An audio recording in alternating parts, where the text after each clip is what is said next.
major feat was achieved in Indian Railways when the Golden Quadrilateral project linking four major cities of Chennai, Mumbai, Delhi and Kolkata was implemented. The two diagonals of Golden Quadrilateral, comprising of Delhi-Chennai stretch and Mumbai-Kolkata stretch, carries nearly 52% of total passenger traffic and 58% of total freight traffic. The trunk routes of Howrah-Delhi on the eastern corridor and Mumbai-Delhi on the western corridor was highly saturated. The increase in number of passenger trains in these trunk routes have obviously reduced the space for freight movement.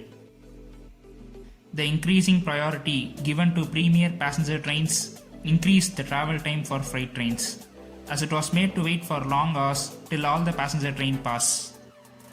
So, this reduced the revenue railways earned from freight traffic from 83% in 1950 to 35% in 2011. As one of the fastest emerging economies of the world, India required vast amount of freight transportation, and this for sure will rise in the future.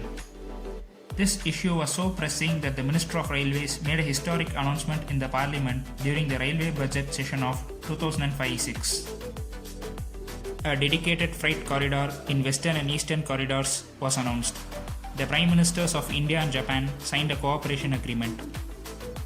The Japan International Cooperation Agency has sanctioned loans worth 15,295 crores in 3 tranches for the construction of DFC.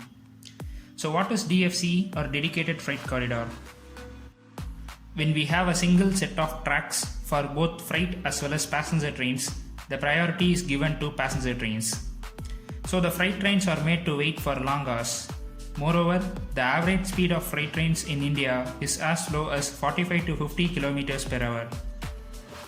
For a freight consignment to reach Delhi from Mumbai, it takes double the time of a passenger train. So many companies started choosing road transport, though expensive. This increased the carbon footprint as well as the revenues of railways plunged. In order to keep our development in par with the developed countries, a set of dedicated tracks for freight trains was planned. This dedicated tracks with loading-unloading stations in between only for freight traffic is called Dedicated Freight Corridor, or DFC. The Dedicated Freight Corridor stretches from Mumbai in Maharashtra to Howrah in West Bengal via Delhi. The Western Dedicated Freight Corridor, or WDFC, starts from Jawaharlal Nehru Port in Mumbai and ends in Tughlakabad in Delhi. The Eastern Dedicated Freight Corridor, or EDFC, starts from Ludhiana in Punjab and ends in Dankuni near Howrah in West Bengal. This dedicated freight corridor is equipped with state-of-the-art technologies like high-end electrical wires capable of transporting double-stack containers. Recently, our Prime Minister launched the world's longest electric double-stack container train in the Western Dedicated Freight Corridor. This train is about 1.5 kilometers in length. Indian Railways also achieved a major feat in the history of railways. The world's longest electrified tunnel in the Aravalli Hills was built in the Western Dedicated Freight Corridor. The Ministry of Railways has set up a PSU called DFCCIL.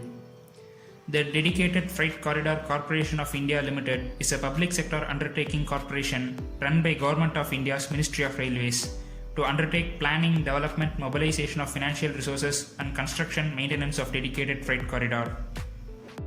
The mission of DFCCIL is to build a corridor with high-end technologies that enables Indian Railways to transport freight at high speeds and at very low costs, so that we can save time, money as well as fuel. Hence, to make railways a more reliable, safe and cheap option for customers in terms of freight. And also to set up a multi-modal logistics and industrial parks along DFC to provide complete transportation solution to customers.